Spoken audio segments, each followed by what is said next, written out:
Hello dear, welcome to channel. तो आज हम पढ़ेंगे most important topic for every students, क्योंकि यह जो टॉपिक है वह बोर्ड के एग्ज़ाम से और कंपटीशन दोनों के लिए बहुत ही मस्ट इम्पोर्टेंट है। तो आते हैं हम लोग। यहाँ पे लिखा है कि पर्सनल प्रोनाउन, यानी कि प्रोनाउन क्या होता है। A pronoun is the word used in place of noun. मतलब कि मैंने कहा कि Ram is a good boy और he is an honest person. तो यहाँ पे दो एग्जाम्पल है सेंटेंस के रूप में। पहला है कि Ram is a good boy, Ram एक अच्छा लड़का है। और जो अगली बात है, राम के लिए कहा गया है, लेकिन अब हम एक ही नाउन को दो बार यूज नहीं करेंगे। अब उसी नाम को डिनोट करने के लिए हम लोग एक क्या करेंगे, प्रोनाउन का यूज़ करेंगे। ही किसके लिए लगता है, मेल के लिए, और सी फीमेल के लिए। तो लिखा है यहाँ पे ही इज़ एन ऑनेस्ट पर्सन। वह क्या है, मतलब कि राम एक अच्छा लड़का है और वही इंसान राम ही क्या है, वह एक ईमानदार आदमी है। तो यहाँ पे देखते हैं, तो प्रोनाउन के लगभग 10 पार्ट होते हैं। उसमें से पहला पार्ट होता है पर्सनल प्रोनाउन। अब पर्सनल प्रोनाउन के थ्रू हमारे पास 3 पर्सन आते हैं, फर्स्ट पर्सन, सेकेंड पर्सन और थर्ड पर्सन। फर्स्ट पर्सन के जो प्रोनाउन होते हैं वो होते हैं आई और वी, जिसको हम सब्जेक्टिव केस या नॉमिनेटिव केस कहते हैं। अब इसका जहाँ भी हमें यूज़ करना हो एज सब्जेक्टिव, मतलब कहने का अर्थ है कि जब कभी हम लोग जब सब्जेक्ट की तुलना करें या किसी को कोई भी सेंटेंस हो, उसकी स्टार्टिंग क्या करते हैं, उसके सब्जेक्ट से ही होती है। जैसे कि यहाँ पे लिखा गया है Ram is a good boy. तो यहाँ पे जो है राम क्या है, हमारा सब्जेक्ट हुआ। और यहाँ पे जो लिखा है ही इज़ एन ऑनेस्ट पर्सन, यानी कि कहने का अर्थ है कि यदि हम किसी सेंटेंस को जब लिखते हैं तो स्टार्टिंग हम हमेशा सब्जेक्टिव केस, यानी कि सब्जेक्ट के, मतलब कि कोई भी सेंटेंस है, यदि उसमें यदि उसमें कोई भी सेंटेंस है तो उसमें कोई भी सब्जेक्ट नहीं है तो क्या है, वह सेंटेंस इनकम्प्लीट है। तो यहाँ पे देखते हैं, जब भी हमें यूज़ करना हो एज सब्जेक्ट, तब हम सब्जेक्टिव केस या नॉमिनेटिव केस में फर्स्ट पर्सन के प्रोनाउन होते हैं आई और वी। अब देखिए यहाँ पे लिखा है कि मी, आई का ऑब्जेक्टिव की मी और वी का ऑब्जेक्टिव केस अस। अब अस कहाँ लगाते हैं, जब भी हमें यूज़ करना हो इस ऑब्जेक्टिव केस का, उसका यूज़ हम करते हैं या तो प्रीपोजिशन के बाद यूज़ करें या तो मेन वर्ब के बाद यूज़ करें। यानी कि जब भी हमें ऑब्जेक्टिव केस का यूज़ करना हो तो हम इसे प्रीपोजिशन के बाद हमेशा ऑब्जेक्टिव केस आता है और वर्ब के बाद हमेशा ऑब्जेक्टिव केस आता है। अब आते हैं अगला, यहाँ पे लिखा है प्रोनाउन, मतलब कि क्या है, पॉजेसिव प्रोनाउन।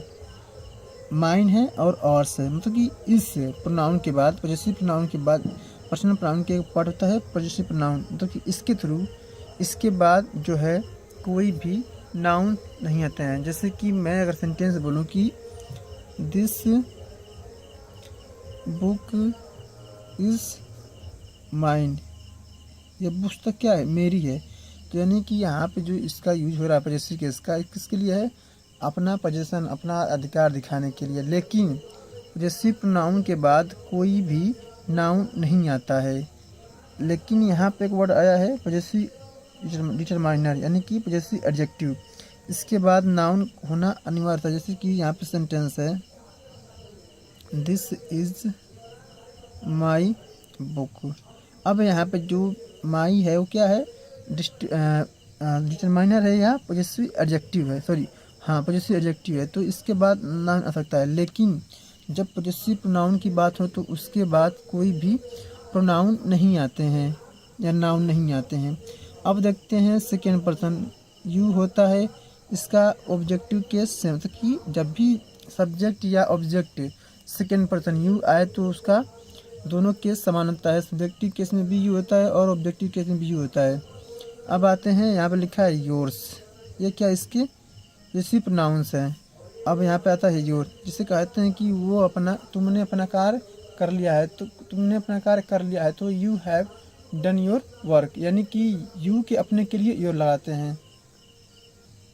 अब देखते हैं यहाँ पे आता है तीसरा जो हमारा है third person, he, she, it और दे, ये सभी और किसी का नाम हो तो नेम, चाहे सिटी हो, चाहे विलेज हो, चाहे कुछ भी हो। तो इसका क्या होता है, देखिए यहाँ पे ही का ऑब्जेक्टिव केस हिम, सी का हर और इट का इट से होता है दे का दे। जब भी हमें ऑब्जेक्टिव केस का यूज़ करना हो तो हम प्रीपोजिशन के बाद या मेन वर्ब के बाद यूज़ करते हैं।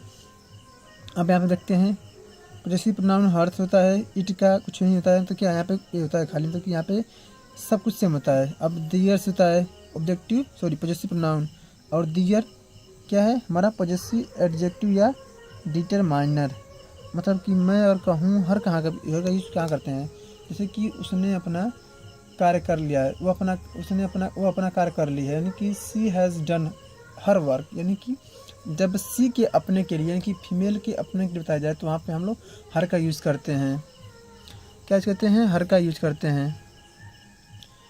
अब देखते हैं इससे संबंधित कुछ प्रश्न हमारे पक्ष हैं। यहाँ पे दिया है कि जब किसी सेंटेंस में, जब सेंटेंस कोई भी हो, हम एक साथ क्या करें, तीनों पर्सन के प्रोनाउंस को यूज करना हो या लिखना हो, तो वाक्य के पश्चात देखो, अब जो जैसा वाक्य है यदि उसमें पश्चाताप क्या हो जाती, कोई बुरी बात का जिक्र हो, तो उसे हम 123 आर्डर का प्रयोग करते हैं। अब यहाँ पे 123 क्या है, यहाँ पे है फर्स्ट पर्सन, सेकेंड पर्सन और थर्ड पर्सन का आर्डर का प्रयोग करते हैं। जैसे कि अब एग्जाम्पल दिया इस पर depend, I, you and Ankit are going to be published for the mistake.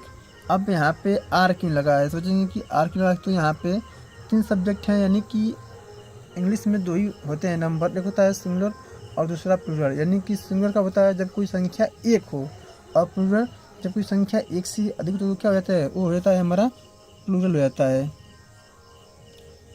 और तो यहाँ पे दिया है कि they are, you, I, you and Ankit are going to be published for the mistake. करा कि मैं, तुम और अंकित ने क्या किया है, मैं, तुम और अंकित, तो फिर सब लोगों ने मिलकर क्या किया है, इस पर गलती को माना है, यानी कि यहाँ पे क्या हुआ है, बुरी बात का जिक्र हुआ है। तो अब देखते हैं अगले सेंटेंस के अगले जो रूल हैं, जब तीनों पर्सन के प्रोनाउन को एक साथ लिखना हो तथा सोच तथा कही गई बात अच्छे सेंस में आए, मतलब कि यदि लोग गरीबों की मदद कर रहे हैं तो क्या हुआ, अच्छे सेंस हुआ, तो वहाँ पे सबसे पहले क्या करते हैं हम लोग 223 का आर्डर का प्रयोग करते हैं, यानी कि सेकेंड पर्सन, थर्ड पर्सन और फर्स्ट पर्सन।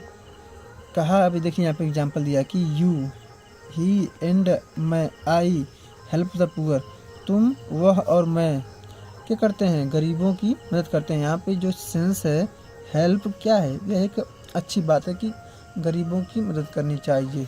तो इस टॉपिक में सबसे महत्वपूर्ण बात यह है कि जब भी हमें एक साथ तीनों पर्सन के प्रोनाउंस को यूज़ करना हो, यदि उसका सेंस अच्छा है, जैसे कि कोई क्राइम किया है तो वहाँ पे क्या है, वह कि क्या है, बुरा इम्फेक्ट है, मतलब बैड इम्फेक्ट है, तो वहाँ पे हम लोग 123 यानी कि फर्स्ट पर्सन, सेकेंड पर्सन और थर्ड पर्सन यानी कि 123 आर्डर को फॉलो करते हैं। लेकिन जब कहीं पे क्या हो, अच्छे सेंस की बात है, किसी को बचाने की, किसी को सलाह देने की, किसी की रक्षा करने के लिए, किसी की हेल्प करने के लिए बात आए, तो हम लोग क्या करते हैं, वहाँ पे सीक्वेंस जो होता है हम लोग 2, 3, 1 यानी कि 231 आर्डर का प्रयोग करते हैं, जैसे कि you, he and I help the poor.